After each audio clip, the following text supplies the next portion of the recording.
한꺼번에 이렇게 쏟아지듯이 이 말씀을 듣는 청중들, 회중들을 향하여서 이 세 가지로 구별해서 부르고 있습니다. 26절 형제들아, 그리고 또 아브라함의 후손과 너희 중 하나님을 경외하는 사람들아, 이렇게 연거푸 주의 백성들을 향한 이 하나님과의 관계를 우리가 확인할 필요가 있는 거죠. 우리가 서로 믿음 생활, 신앙 생활을 같이 하면서 한 형제됨, 한 자매됨, 하나님의 자녀됨, 이렇게 우리의 신분을 망각하지 아니하도록 서로 이렇게 호칭이 굉장히 중요합니다.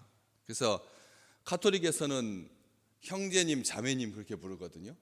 그런데 우리 개혁교회에서는 집사님, 권사님 요 정도밖에는 호칭이 장로, 목사 이분들은 숫자가 많지 않으니까 늘 부르는 호칭은 집사님, 권사님입니다. 그리고 성도님이라고 하는 그 말도 사실은 이게 별로 안 좋더라고요. 이게 원래 전체가 다 거룩한 백성, 성도라고 하는 말이 거룩한 백성인데 거룩한 백성님 이렇게 부르는 거거든요. 성도님 하면. 그렇기 때문에 거룩한 백성님이라고 하는 그 말을 한자로 이렇게 해놔서 우리가 이제 착시 효과, 자기를 속이는 그런 말이 될 수가 있기 때문에 성도님이라고 하는 말은 잘 안 씁니다. 이제 죽은 다음에 직분 없이 세상을 떠나게 되면 비석에나 누구누구 성도 이렇게 이제 비석에만 있지, 실제 신앙생활 하면서 서로를 부를 때 성도님이라고 부르진 않죠. 그러고 보니까 개혁교회에서는 서로 간의 호칭이 굉장히 어렵습니다. 정리된 것도 없고 이 부분에 대해서 깔끔하게 말해주는 사람도 배운 적도 없습니다. 그러다 보니까 집사와 권사가 대부분의 호칭입니다. 그 아닌 사람들은 불렀다가 이제 또 낭패를 당하는 거죠. 권사님이라고 불렀는데 아주 날카로워져서 나 권사 아니에요 이렇게 말하거든요.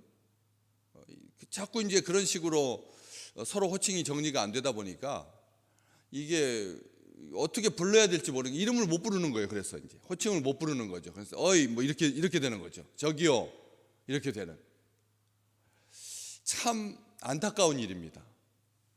우리가 형제지간에는 그렇지 않거든요. 호칭 문제로 인해서 고통당할 일도 없고 또 낭패당할 일도 없거든요. 자기 형제들끼리는 이름을 불러주잖아요.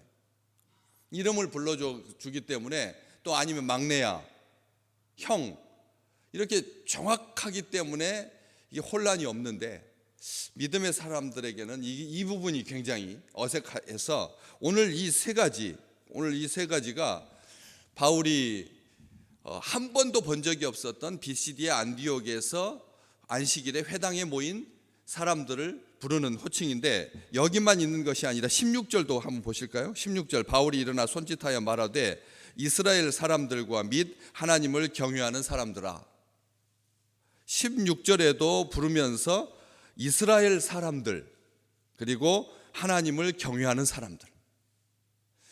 우리가 이제 이번 주부터 한번 우리 믿음의 식구들을 부를 때, 여러분 이렇게 부르면 얼마나 웃기겠어요. 하나님을 경외하는 사람이요. 이렇게 하면은 우리 스스로도 아마 웃길 것 같아요. 닭살 돋는다라고 하는 그런 표현을 쓸 것 같아요. 하나님을 경외하는 사람이요. 이렇게 부르면. 그런데 설교 중에는 이게 가능하거든. 그냥 호칭 중에는 하지만 설교할 때 이렇게 분류한다라고 하는, 왜냐하면 이게 목적을 가지고 그렇게 부르기 때문에 그렇습니다. 첫 번째, 형제들아라고 하는 이 말은 사실 베냐민 지파에 속해 있던 바울, 자기 자신들의 자기만을 말하는 게 아니라 이스라엘의 12지파, 아브라함의 후손들, 그렇죠?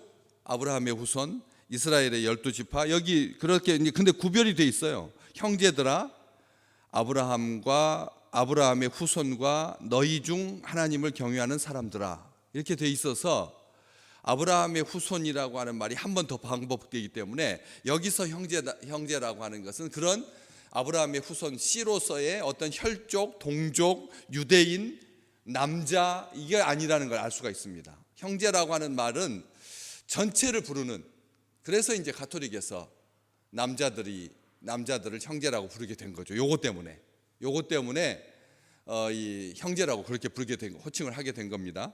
그래서 여기에서의 형제라고 하는 것은 믿음 안에서 형제된, 믿음 안에서 형제된 사람들을 부를 때 형제들아라고 이렇게 부르는 것, 어색하지 않고 지금도 부르는 사람도 있고, 우리 청년부에서 우리는 이제 청년부에서 형제 자매라고 하는 말로 유통되고 있습니다. 요즘 청년들은 서로를 부를 때 어이 청년 이렇게 안 부르고 형제 자매, 언니 오빠 누나 이렇게 부르기도 하지만 공식적인 명칭은 청년부 안에서 형제 자매로 지금 이제 고착되어 가는 듯한 느낌이 듭니다. 요즘은 젊은 사람들은 형제 자매라고 부릅니다. 왜? 집사라고 권사라고 아직 이 직원으로 재직으로 하기 전이라 서로를 부르는 호칭으로 이제 자리를 잡아가고 있는 거죠. 그래서 여기서 형제들이라고 하는 말은 믿음 안에서 하나 된, 하나님의 자녀된 이라고 하는 신분, 이게 통칭입니다. 이걸 정하고 그 다음에 아브라함의 후손과 너희 중 하나님을 경외하는 사람들. 그래서 아브라함의 후손 가운데서 하나님을 경외하는 사람들을 이렇게 구별하고 있는가? 이게 아니라고 하는, 아브라함의 후손 중에서 하나님을 경외하는 사람들을 따로 떼서, 그러니까 전체가 다 아브라함의 후손인데 거기에서 하나님을 경외하는 사람들만 이렇게 따로 한 10% 정도 되는, 한 5% 정도 되는 바리새인과 서기관들, 그런 사람들을 염두에 두는 게 아니라는 거죠. 왜냐하면 여기를 구성하고 비시디아 안디옥의 안식일에 회당에 들어가서 모인 그 사람들은 단순하게 바벨론에서 부자였다가 돈이 많아가지고 좀 살기 좋은, 자기 고향은 다 아직 황폐화되고 산업적인 터전이 이루어지지 않은 상태니까 포기하고 더 많이 가가지고 이 로마 제국 쪽으로 가까이에 있는 비시디아 안디옥에 2000세대 정착했던 유대인들만 한정하지 않는다라고 말씀드렸습니다. 거기에는 로마 사람들, 그리고 또 그 지역 사람들, 또 여기가 경제적이 발달했기 때문에 좀 가난한 지방에서 돈 벌기 위해서 몰려든 사람들 막 섞여 있기 때문에 여기서 아브라함의 후손은 유대인들이고, 그리고 여기 하나님을 경외하는 사람들은 그 밖의 사람들을 말하는 거지, 이 아브라함의 후손 가운데서 잘 믿는 몇 명을 말하는 게 아니라는 거죠. 이걸 우리가 여기서 볼 수가 있는데, 아브라함의 후손, 그렇다면 여기서 아브라함의 후손은 다 정통 아브라함의 피를 물려받은 그런 이스라엘 자손들인가? 그게 아니라고 나중에 로마서 9장에 바울이 쓰거든요. 로마서 9장에 보면은 아브라함의 후손은 누구냐? 그 히브리인들을 말하는 게 아니라, 유대인들을 말하는 게 아니다. 뭐냐? 오직 약속의 자녀가 씨로 여기심을 받는다. 오직 약속의 자녀가 아브라함의 후손이다. 이렇게 말을 해주거든요. 약속의 자녀. 그냥 단순하게 DNA가 같은, 유전자가 같은, 아브라함의 피가 흐르는 그런 실제로 이스라엘 사람들만을 한정하는 것이 아니라 약속의 사람이면 아브라함의 씨로 아브라함의 후손으로 여기심을 받는다 그랬거든요. 다시 말하면 우리를 말하는 것입니다. 이 뒤에 나오는 하나님을 경외하는 사람들도 우리를 염두에 두고 있는 이방인들 가운데서 하나님을 사랑하고 하나님의 말씀을 듣고 행하는, 들을 귀를 가진, 부지런한 손과 발로 움직이는, 아무나에게 듣기 좋으라고 하나님 경외하는 사람들이라고 붙이는 거 아니니까, 아브라함의 후손에 실제로 그런 유전적인 혈통을 가진 사람들이든 아니면 이방인들이든 다 그 속에서 하나님을 경외하는 사람들을 말하고 있습니다. 그렇기 때문에 아브라함의 후손도 믿음의 사람들, 믿음의 백성들, 하나님의 약속을 받은 사람들, 오늘 우리는 그렇게 사는 사람들입니다. 형제들이고 믿음 안에서 하나님의 자녀된 사람들이고 영적으로 아브라함의 하나님의 약속을 받은 사람들이고 세 번째 하나님을 경외하는 사람들입니다. 이거면 족합니다. 이것보다 더 많이 20가지로 분류할 필요가 없습니다. 어떻게 계층에 따라서 나이에 따라서 이걸 다시 따로 정리할 필요가 없다는 거죠. 어떤 지역마다 교회마다 다 다르거든요. 호칭이 다 다릅니다. 안 부르는 대로 있습니다. 심지어는 사도적 교회라고 그래가지고 굉장히 나쁜 흐름이죠. 그래가지고 사도적 교회 해가지고 또 이머징 처치 해서 막 교회 이름이 교회가 막 부흥하는 교회, 불같이 일어나는 교회, 봄처럼 막 튀는 교회, 역동적이 있는 교회. 그래서 요즘 교회들을 부르는 스스로가 자기들을 그렇게 정의하는 거죠. 이머징 처치라고 이렇게 말하는, 다 거기에는 또 직분이 또 다릅니다. 점점 마지막으로 갈수록 혼탁스러워집니다. 이게 명확하지 않기 때문에 그런 것입니다. 더 세상적으로 봤을 때 세상 사람들은 주류를 어떻게 부르느냐, 여기에 따라서 교회가 서로를 부를 때 주류냐 아니냐, 갑이냐 을이냐, 이런 상태로 서로를 부른다면 우리는 교회 안에서도 여전히 갈등 가운데 있게 될 것입니다. 맞지 않다는 것입니다. 바울이 처음에 2000년 전에 교회의 식구들을 향해서 불렀던 이것이면 족한 거지, 여기에다가 무슨 계층을 더 세워가지고 옥상옥 하는 것처럼 이렇게 해서는 안 된다. 근데 우리 한국교회 지금 상황이 자꾸 그래 가거든요. 담임 목사였는데 위임 목사라고 하고, 위임 못 받은 목사님은 담임 목사라고 하고, 임시 목사라고 하고, 목사 호칭이 교육 목사라고 하고, 전도 목사라고 하고, 기관 목사라고 하고, 은퇴 목사, 원로 목사, 목사 종류만 10가지 가까이 돼요. 참 안타까운 일입니다. 그렇게 꼭 분리해야 되나? 라고 하는 것을 생각하게 하는 것이죠. 오늘 그 사람들아, 하나님의 백성들아, 그렇잖아요.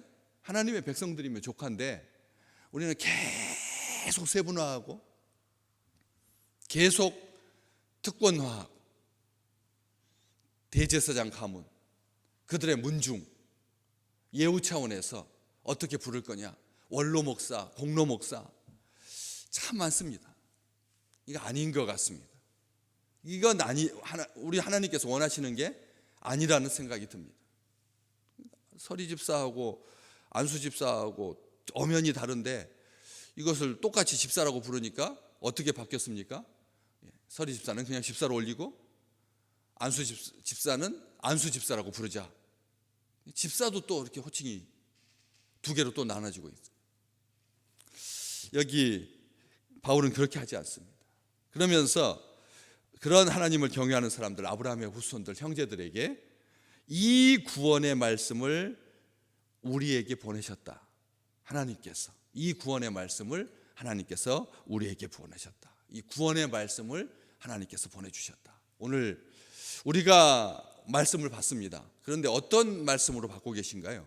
오늘 하나님의 말씀을 새벽에 받으시면서 이 구원의 말씀이라고 하는 확신이 드십니까? 아니면은 그런 것처럼 생각하십니까? 오늘 말씀 들으실 때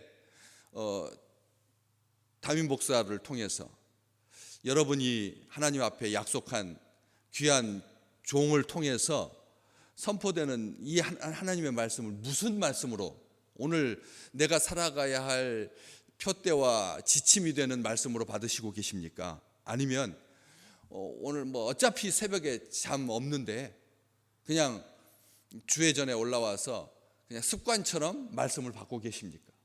오늘 나에게 어떤 말씀이냐는 거죠. 생명의 말씀이십니까? 소망의 말씀입니까? 사랑의 말씀입니까?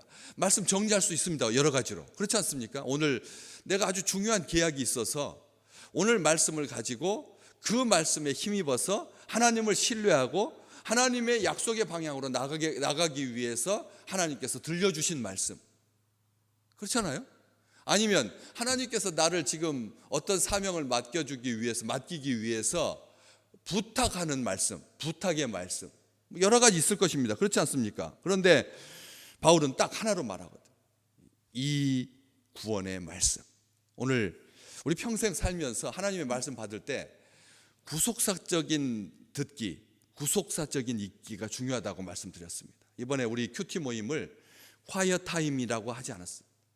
조용하게 하나님의 말씀을 되새김질하는 시간이 아니라고 우리 같이 그렇게 처음부터 약속했습니다.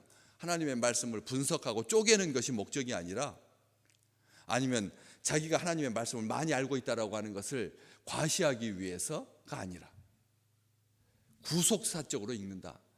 하나님의 말씀은, 모든 말씀은 바로 위에도 나와 있지만 요한이 달려갈 길을 마칠 때 너희가 나를 누구로 생각하느냐, 나는 그리스도가 아니다, 내 뒤에 오시는 이가 계시다, 나는 그의 신발끈도 풀지 못하는, 나는 쇠할 사람이고 그분은 흥할 사람이다, 하나님의 어린 양이다, 그는 우리의 신랑 되신다, 나는 들러리로 만족한다, 그분이 기쁘시면 족하다라고 말했던 것처럼 오늘 말씀은 우리 주님에 대한 말씀입니다. 우리 주님을, 우리가 듣는 모든 말씀은 하나님께서 보내신 아들, 우리를 구원하시기 위해서 구속주로, 구세주로 보내주신 그 말씀, 믿음으로 의롭게 된다, 그를 의지하여서 믿음으로 의롭게 된다는 구원의 말씀입니다.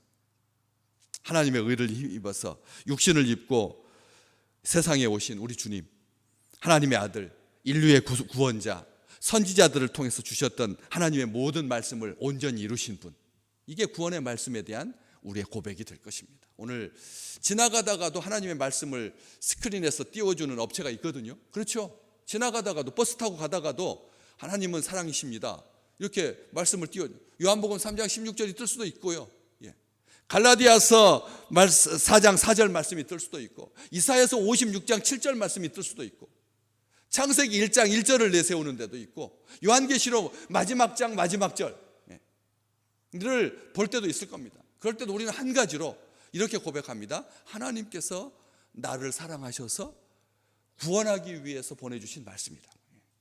그 말씀을 대하실 때 그냥 허투루 생각하는 것이 아니라, 하나님은 저 말씀을 분명한 의지와 목적을 가지고 나하고 약속하기 위해서, 나를 사랑하기 때문에 나에게 주신 말씀으로 받으셔서, 그래서 하나님의 사랑 가운데 거하는, 하나님의 약속 가운데 거하는, 아브라함의 후손은 약속을 받은 사람이 아브라함의 후손이다 라고 말씀해 주셨으니까, 오늘 또 하나님의 언약 가운데, 생명 가운데, 영생 가운데 하나님의 말씀이 없으면 살인자 됩니다. 요한복음 8장 37절 우리 주님께서 하신 말씀입니다. 내 말이 너희 안에 없으므로 너희가 나를 죽이려고 하는도다. 하나님의 말씀이 없는 사람은 살인자가 된다는 거예요. 하나님의 말씀을 받지 못하면, 하나님의 약속이 없으면 사람을 죽이게 된다고요. 오늘 온 세상 가운데 생명을 살리는 역사보다 죽이려고 하는 사탄의 음모가 더 횡행하고, 더 실제적이고, 더 구체적이고, 더 집중하고, 더 열심입니다. 이럴 때 소망의 말씀을 받은 우리가 이 세상 가운데 하나님의 생명으로 넘쳐나는 귀한 빛된 하나님의 자녀된 그런 하루가 되시기를 주의 이름으로 축복합니다.